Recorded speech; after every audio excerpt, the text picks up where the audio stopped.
அனைவருக்கும் வணக்கம். நம்ம பார்க்க போகிறது ஸ்டாட்டிக்ஸ். ஸ்டாட்டிக்ஸ்னால் என்னென்னா study of force without motion.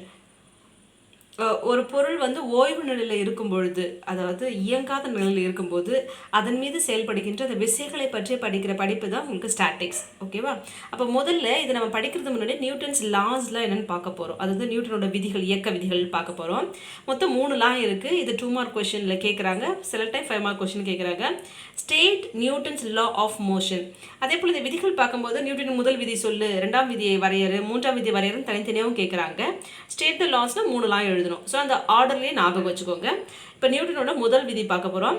A particle remains at rest or in a state of uniform motion in a straight line unless acted on by an impressed force. அதாவது ஒரு particle, ஒரு பொருள் ஒன்று ஓய்வு நிலையிலே இருக்கும், இல்லை ஒரு இயக்க நிலையில் ஒரு நேர்கோட்டில் இயங்கிட்டு இருக்க ஒரு பொருளும் அதே இயக்க நிலையிலே இருக்கும். எப்போனா வெளியிலிருந்து ஒரு விசை அதன் மீது செயல்பட்டு மாறாத வரைக்கும் இது அப்படியே இருக்கும் அப்படின்றது தான் முதல் விதி. ஓகேவா? இப்போ 2ஆம் விதி பார்க்க போகிறோம். 2ஆம் விதி ரொம்ப முக்கியமானது, எல்லா விதி முக்கியமானது தான். 2ஆம் விதி பாருங்கள். The rate of change of momentum. மொமெண்டம்னா உந்தம். அந்த உந்தத்தில் ஏற்படுகின்ற அந்த மாறுதல் இருக்குது இல்லையா, அது என்னவா இருக்குன்னா is a proportional to the impressed force. Proportional அப்படின்னா நேர் தகவில் எதிர் தகவல்னு சொன்னால் அந்த தகவல் இருக்கிறது தான், அதை பொறுத்து மாறுபடுன்றது தான் உங்களுக்கு. சரியா? The rate of change of momentum of a particle is proportional to the impressed force and it is in the direction of the force. Force எந்த டைரக்ஷன் இருக்குமோ அதே டைரக்ஷன் தான் மொமெண்டம் உந்தமும் இருக்குன்னு சொல்கிறாங்க. அதுதான் 2ஆம் விதி. அடுத்து 3ஆம் விதி பார்த்தீங்கன்னா இது நமக்கு எப்பவுமே தெரிஞ்சது. To every action there is an equal and opposite reaction. இது 3 விதிகள் தான் நியூட்டனோட 3 விதிகள். இது ஒவ்வொன்றுலேருந்து ஒவ்வொன்றும் நம்ம டிஃபைன் பண்ண போகிறோம். இது ஒரு 2 மார்க் கொஷின். அடுத்து பார்க்க போகிறீங்கன்னா டிஃபைன் ஃபோர்ஸ், விசையை வரையறு அப்படின்னு சொல்கிறாங்க. ஓகேவா? இப்போது இந்த ஃபோர்ஸ்னால் என்னென்னா, இப்போ இந்த நியூட்டனோட முதல் விதி இருக்கு இல்லையா, இந்த முதல் விதியில் இருந்தால் அந்த ஃபோர்ஸ்னால் என்ன நம்ம டிஃபைன் பண்ணியிருப்பாங்க. The force is an external agent, வெளியிலிருந்து வரக்கூடிய ஒன்று. அது is necessary to effect a change from the uniform motion of a particle in a straight line or from its state of rest. அதை நம்ம முதல் விதி படித்தோம் இல்லையா, ஒரு பொருள் ஓய்வு நிலையிலோ இல்லை இயக்க நிலையிலோ நேர்கோட்டில் இயங்கியிருந்தாலும் அதை மாற்றுறதுக்கு வெளியிலிருந்து ஒரு விசை செயல்படணும். அந்த வெளியிலிருந்து ஒன்று செயல்படுது பார்த்தீங்களா, அதை தான் நம்ம விசைன்னு சொல்கிறோம். அதுதான் அந்த விசையோட டெஃபினிஷன். இப்போ விசைக்கு அடுத்ததுபடி நம்ம எதனோட, இதெல்லாம் 2 மார்க் கொஸ்டின் கேட்குறாங்க. டிஃபைன் லீனியர் மொமெண்டம், இல்லை சிம்பிளாக மொமெண்டம் சொல்லுவாங்க. மொமெண்டம்னா தமிழில் உந்தம் அப்படின்றது. இப்போது ஒரு பார்ட்டிகளில் ஒரு துகள், ஜென்ரலாக ஒரு பொருள்னு கூட நம்ம சொல்லிக்கலாம். அதனோட மாஸ்னா அதனோட எடை. ஓகேவா? If m is the mass of the particle அது சொல்கிறோம். v, ஜென்ரலாக vனா velocity. v vector it's a velocity, திசை வேகம். ஏன்னா திசை வேகம்னா வெக்டார் குவான்டிட்டி. எப்போ வெக்டார் சொல்லுவோம், அதுக்கு ஒரு திசையும் இருக்கும், அதுக்கு ஒரு அளவு இருக்கும். இப்போ ஃபார் எக்ஸாம்பிள் ஒரு பேனா இருக்குது, இப்படி தள்ளுறேன்னா நான் இந்த டைரக்ஷனில் தள்ளுறேன், அதுக்கு ஒரு டைரக்ஷன் இருக்குது, ஒரு திசை இருக்குது. அப்போ அந்த திசை வேகன்றது ஒரு வெக்டார் குவான்டிட்டி. அப்போது இந்த மாசையும் இந்த வெக்டார் இருக்குல்லையே, இதை மல்டிபிள் பண்ணுற பார்த்தீங்களா, அதுக்கு தான் என்னென்னு பேருனா உங்களுக்கு லீனியர் மொமெண்டம் பேர், இல்லை சிம்பிளாக மொமெண்டம் அப்படின்னு நம்ம சொல்லுவோம். அப்போ மொமெண்டத்தோட டெஃபினிஷன் சொல்லுங்கள் பார்ப்போம். நீ கூட சேர்ந்து படிங்க.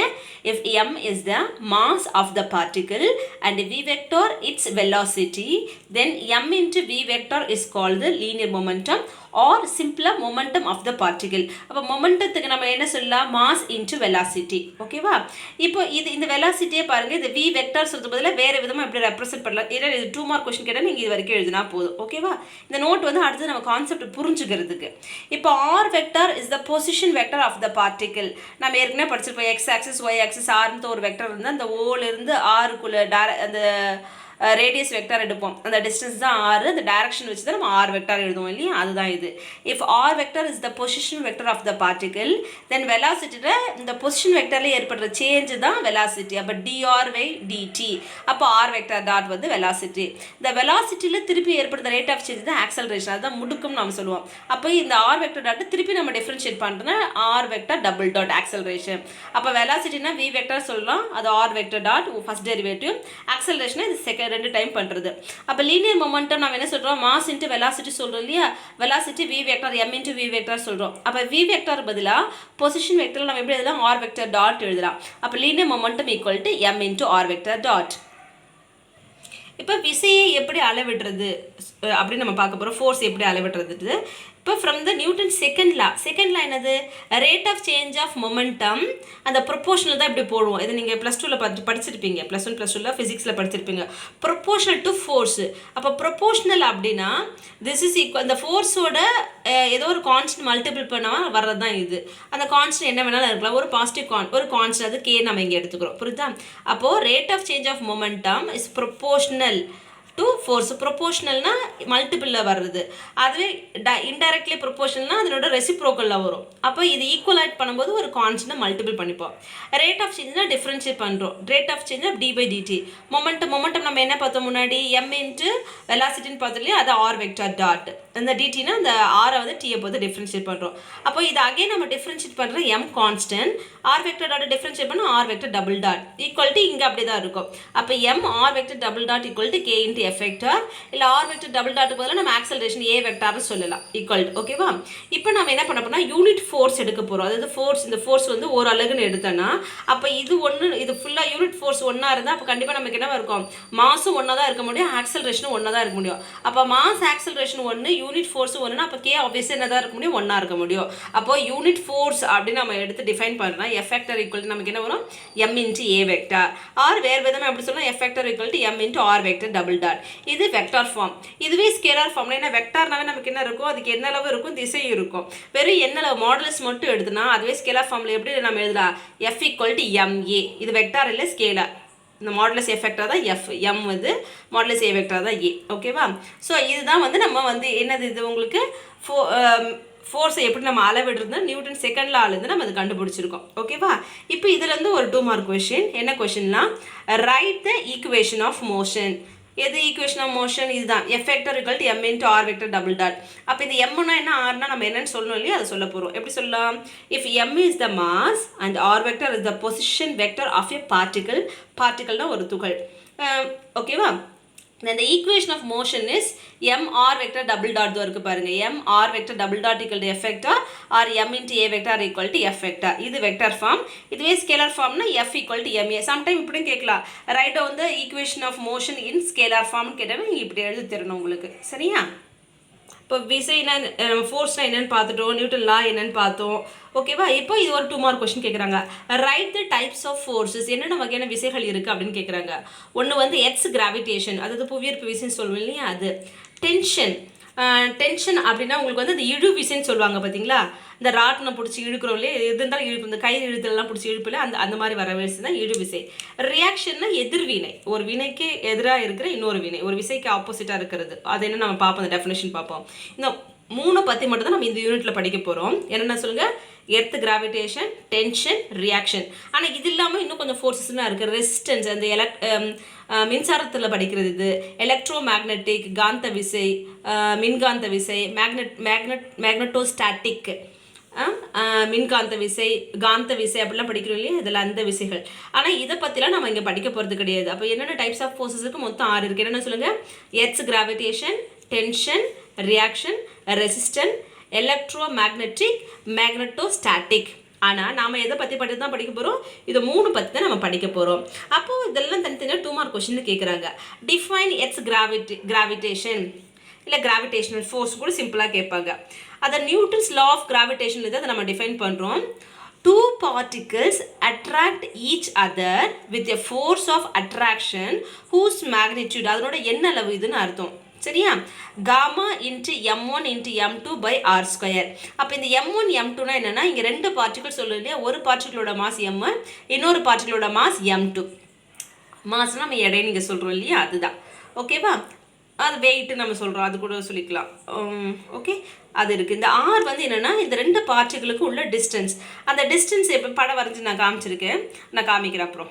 சொல்கிறேன். இப்போ அந்த ஆர் வந்து டிஸ்டன்ஸ் பிட்வீன் த பார்ட்டிகள், 2 பார்ட்டிகளுக்கு உள்ள டிஸ்டன்ஸ். இந்த காமான்றது வந்து யூனிவர்சல் கான்ஸ்டன்ட். சில இடத்துல ஜி கூட யூஸ் பண்ணியிருப்பாங்க. ஓகேவா? இப்போ டயக்ராம் போட்டிருக்கேன் பாருங்களேன். இது m1, இது ஒரு மாசு, இது ஒரு மாசு. ஓகே, அப்போ இங்கே m1 வந்து அதனோட சென்டர், அந்த மாசோட சென்டர், இந்த மாசோட சென்டர். இந்த சென்டர்லேருந்து இந்த சென்டருக்கு உள்ள, அதாவது மையப்புள்ளிலேருந்து இந்த மையப்புள்ளிக்குள்ளே தொலைவு தான் r. ரெண்டு பார்ட்டிக்கிளுக்குள்ள அந்த மையப்புள்ளியின் தொலைவு தான் r. அப்படி இருந்துச்சுன்னா நமக்கு இந்த நியூட்டன்ஸ் லா ஆஃப் அட்ராக்ஷன் பிரகாரம் நமக்கு என்ன வரும்? Gamma into m1 into m2 by r square equal to இந்த ஃபோர்ஸோட மேக்னிடியூட். அப்போ இந்த ஃபோர்ஸ் இந்த ரெண்டு அட்ராக்ட் ஈச்சதுன்னு சொல்கிறோம் இல்லையா? அப்போ இந்த m1லேருந்து ஃபோர்ஸ் ரெண்டுமே அட்ராக்ட் பண்ணது என்னன்னா ரெண்டும் ஆப்போசிட் டைரக்ஷனில் இருக்கும். நம்ம படிச்சிருப்போம், எதிரெதிர் துருவங்கள் தான் இருக்குன்னு படிச்சிருப்போம் இல்லையா? அதே தான் இந்த இடத்துல உங்களுக்கு. அப்போ இந்த இடத்துல வரும்போது m1 m2 அட்ராக்ட் பண்ணுதுன்னா m1லேருந்து ஃபோர்ஸ் எப்படி போகும்? டுவர்ட்ஸ் m2 நோக்கி போகும். m2லேருந்து ஃபோர்ஸ் டுவர்ட்ஸ் f1 நோக்கி இருக்கும். ஆனால் ரெண்டுமே ஈக்குவலாக இருக்கும். ஈக்குவல்னு அர்த்தம் அதோட எண்ணளவு மேக்னிடியூட் சமமாக இருக்கும், ஆனால் டைரக்ஷன் ஆப்போசிட்டாக இருக்கும். அதுதான் நீங்கள் சொல்லியிருக்கேன். அப்போ modulus f1 modulus f2 same. அது எதுக்கு ஈக்குவலாக இருக்கும்? அந்த காமா அந்த யூனிவர்சல் கான்ஸ்டன்ட் இருந்து இந்த ரெண்டு மாஸோட பெருக்குத்தொகை அது அதனோட பெருக்குத்தொகைக்கு நேர் தகவிலும் எதிர் தகவிலும் அந்த ரெசிப்ரோக்கல் இருக்குது. எதனோட? அந்த தொலைவோட இருமடிக்கு எதிர் தகவிலும் இருக்கும். எதிர் தகவிலும் 1/r ஸ்கொயர். அதுதான். அப்போ அந்த ரெண்டு ஃபோர்ஸஸ் ஈக்குவல் என்ன வரும்? Gamma into m1 into m2 by r square. அதுவே வெக்டாராக சொல்லணும் என்ன அர்த்தம்? இது ரெண்டும் சமமானது, எண்ணளவில் சமமானது, ஆனால் ஆப்போசிட் டைரக்ஷன். அப்போ f1 vector equal to minus f2 vector. ஓகேவா? அதுதான்.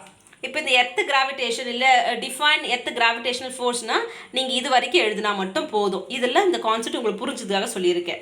ஓகேவா? இந்த two particle attract each other with the force of attraction whose magnitude அது என்ன அளவு மட்டும் இங்கே கொடுத்துருக்குன்னு அர்த்தம். மாடுலஸ் வேல்யூ மட்டும் இருக்குன்னு அர்த்தம்.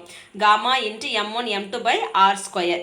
m1 m2னா என்னன்னு சொல்லிவிடுங்க, r என்ன சொல்லுங்க, காமா என்ன சொல்லுங்க. இது வரைக்கும் 2 மார்க் எழுதுனா போதும். இதெல்லாம் இந்த காமா போட்டுறதில் உங்களுக்கு புரிஞ்சுக்கிறதுக்கு. இது r, இது காமா. ஓகேவா? இப்போது இந்த ஃபஸ்ட்டு இந்த எர்த் கிராவிடேஷன் பற்றி படிச்சுட்டோம் இல்லையா? அடுத்து டென்ஷன் பற்றி படிக்க போகிறோம். இப்போ டென்ஷன் அப்படின்னா என்னென்னா, முதல்ல டெஃபினிஷன் படிச்சுடுவோம். Tension is a force which comes into play when an elastic body is deformed by application of force. இப்போ எலாஸ்டிக் பாடினா உங்களுக்கு தெரியும், இப்போ ரப்பர் மாதிரி இருக்கிறது இல்லையா? இப்போ ரப்பர் பந்து இருக்குன்னு வச்சுக்கோங்களே.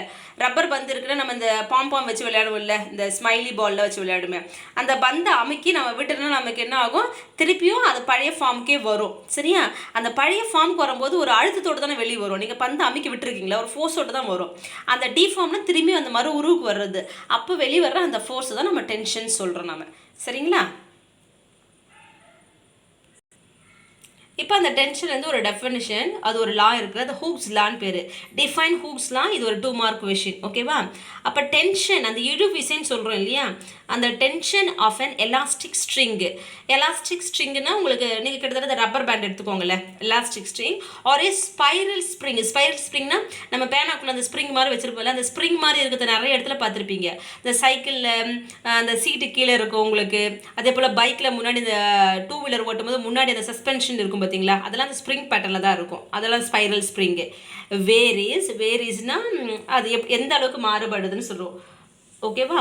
Varies as the ratio of ரேஷியோனா வகுத்தல் இருக்குது. எதனோட ratio? the extension of the ஸ்ட்ரிங்கோட எக்ஸ்டென்ஷன் எந்த அளவு நெகிண்டு போயிருக்கு. அது என்ன சொல்கிறது? இப்போ நம்ம ரப்பர் பேண்டை யூஸ் பண்ணணும்னு வச்சுக்கோங்களேன். முதல்ல ரப்பர் பேண்டை வேணால் இவ்வளோ தான் திக்காக அப்படி இருக்கும் உங்களுக்கு. இவ்வளோ தூரம் தான் அதனோட லென்த் வந்திருக்கும். பட் நம்ம ஒன்ஸ் யூஸ் பண்ண பிறகு கொஞ்சம் அந்த நெகிண்டு கொடுத்துருக்கோம், விரிஞ்சிருக்கும். கரெக்டாக? அப்போது இங்கே அதான் சொல்லியிருக்காங்க, beyond its natural length to it's natural length. அதனோட ஒரிஜினல் அளவை விட கொஞ்சம் நெகிண்டு இருக்கும். அந்த நெகிண்ட அளவு அந்த தூரத்தையும் ஒரிஜினலாக இருக்க அந்த நேச்சுரல் லென்த்தையும் நம்ம அந்த சப்ராக்ட் பண்ணால் கிடைக்கிது. அதுதான் எக்ஸ்டென்ஷன். அப்போ அந்த extension divided by natural length அப்படின்னு சொல்கிறது தான் உங்களுக்கு டென்ஷன். அப்போ டென்ஷன் ஈக்குவல் டு அது வேரி சொல்லியிருக்குன்னா ஒரு கான்ஸ்டண்ட்டை மல்டிபிள் பண்ணுறோன்னு அர்த்தம். கான்ஸ்டண்ட்டை பொறுத்து மாறுபடுதுன்னு அர்த்தம். அது 1 மடங்காக இருக்கலாம், 2 மடங்காக இருக்கலாம், 0.1 கூட இருக்கலாம். அதுதான் ஜென்ரலாக லேம்டான்னு சொல்லுவோம். இல்லைனா இந்த டைரக்ட்லி இந்த ப்ரொபோர்ஷன் சிம்பிள் போடுவோம். அது பண்ணும்போது ஈக்குவல் டு பண்ணும்போது லேம்டா வருது. அப்போ tension equal to lambda into extension by natural length. இந்த எக்ஸ்டென்ஷன் எப்படி கிடைக்கும்? இந்த beyond its natural length minus natural length. அந்த extension of string beyond its natural length. அந்த எக்ஸ்டென்ஷன் தான் அந்த ஒரிஜினல் அளவுலேருந்து எவ்வளோ தூரம் நெகிண்டு போயிருக்குது அதை கண்டுபிடிச்சிட்டு டிவைடட் பை அதனோட ஒரிஜினல் லென்த்து ஒன்று இருக்குல்ல, முதல்ல புதுசாக வாங்கும்போது ஒரு லென்த் இருக்கும், அந்த லென்த்து டிவைட் பண்ண கிடைக்கிறது தான் டென்ஷன். இந்த லேம்டாக்கு என்ன பேருனா கோஎஃபிஷியன்ட் ஆஃப் எலாஸ்டிசிட்டி, இந்த மீள்தன்மை அப்படின்னு நம்ம சொல்லுவாங்க. இதுதான் ஹூக்ஸ் லா. இது படிச்சுக்கோங்க, 2 மார்க் கொஸ்டினில் கேட்குறாங்க. அடுத்து ரியாக்ஷன் அப்படின்னு பார்க்க போகிறோம். இப்போ ரியாக்ஷன்றதுனா ஒன்றுமே இல்லை, நம்ம அதை நியூட்டன் தேர்ட் லா படித்தோம் இல்லையா, ஒவ்வொரு விசைக்கும் அதுக்கு சமமானதும் எதிர்பாதமானதுமான ஒரு விசை இருக்குன்னு படித்தோம் இல்லையா, அதுதான் ரியாக்ஷன் நம்ம சொல்கிறோம். அந்த டெஃபினேஷன் பாருங்கள், the reaction force is the force equal and opposite to the force applied on the body. பாடினா ஒரு பொருள். உங்களுக்கு நான் இப்போ ஒரு உதாரணத்துக்கு ஒரு படம் வரைஞ்சி காமிச்சிருக்கேன். ஒரு மேசை மேலே ஒரு மேக்ஸ் புக்கு வைக்கிறோன்னா அந்த மேக்ஸ் புக்குக்கான ஒரு வெயிட் இருக்கும் இல்லையா, அதுதான் அது வைக்கும்போது அந்த என்ன சொல்கிறது, இப்போ நம்ம தலை மேலே கூட ஏதோ ஒரு பொருள் ஒரு மூட்டையை தூக்கி தலை மேலே வைக்கிறோம் வச்சுக்கோ, அந்த ஒரு கணத்தை நம்ம உணர்றோம் பார்த்தியா, அது அதனோட வெயிட். ஏன் நம்ம தலை மேலே உணர்றோம்னா அந்த வெயிட் வந்து உங்களுக்கு என்ன இருக்குது, புவியீர்ப்பு நோக்கி கீழ் நோக்கி எடுக்குது வெயிட், அதுதான் ஆக்ஷன் உங்களுக்கு. ஓகேவா? அப்போ அந்த ஆக்ஷன் இருக்கும்போது அதுக்கு ஆப்போசிட் டைரக்ஷன் ஈக்குவல் அமௌண்ட்டில் இருக்கிறது தான் ரியாக்ஷன் பேர். கரெக்டாக? அதுக்கு பர்பெண்டிகுலராக அப்படியே இருக்கும், அதுக்கு ஈக்குவல் அண்ட் ஆப்போசிட்டில் இருக்கிறது. இப்போ ஆக்ஷன் வந்து வெயிட்னா அதுக்கு ஆப்போசிட்டாக இருக்குது ரியாக்ஷன் உங்களுக்கு. இப்போ எப்போ ரியாக்ஷன் கிடைக்கும் அப்படின்னா, சும்மாவே ரியாக்ஷன் நடக்குமா, 2 bodies have contact, 2 பொருள்களோ துகள்களோ சந்திக்குது பார்த்தீங்களா, அந்த கான்டாக்ட்னா சந்திக்கிறது, அப்போ தான் உங்களுக்கு ரியாக்ஷன் எடுக்கும். இப்போ ஒரு புக்கை போய் மேசை மேலே வைக்கிறோம் அப்படின்னா ரியாக்ட் ஆகுது. இப்போ இந்த பேனாவை எடுத்து இந்த புக்கு மேலே வைக்கிறோன்னா இங்கே தான் ரியாக்ஷன் நடக்கும், இப்போ தான் ரியாக்ஷன் நடக்கும். இது வரைக்கும் இங்கே ரியாக்ஷன் இருக்காது. அப்போ இந்த பேப்பரை இந்த மேசை மேலே வைக்கிறோன்னா அப்போ அங்கே ரியாக்ஷன் இருக்கும், இதெல்லாம் ரியாக்ஷன் இருக்காது. கரெக்டாக? ஓகே. இப்போது அடுத்து வந்து இந்த நார்மல் ரியாக்ஷனும் ஃப்ரிக்ஷனும் நம்ம என்னென்னு பார்க்க போகிறோம். இப்போ இந்த இடத்துல நம்ம ஒரு புக்கை வைக்கிறோன்னா இது மூவ் ஆகலை, அப்படியே தான் வச்சுருக்கோம். அப்போ அங்கே என்ன இருக்கும் உங்களுக்கு, ரியாக்ஷனும் ஆக்ஷன் மட்டும் இருக்குது. ஆக்ஷன்றது வந்து வெயிட், அதுதான் அந்த புவியீர்ப்பு விசை கீழ் நோக்கி வர்றது. ஓகேவா? இப்போ இந்த இடத்துல பாருங்கள், இப்போ ஒரு புக்கு இருக்குன்னு வச்சுக்கோங்களேன், ஒரு புக்கை வந்து நான் இப்படி நகர்த்துறேன், இப்போ இந்த பேனா இருக்குன்னா இப்படி நகர்த்துறேன் அப்படின்னா புஷ் பண்ணுறேன்.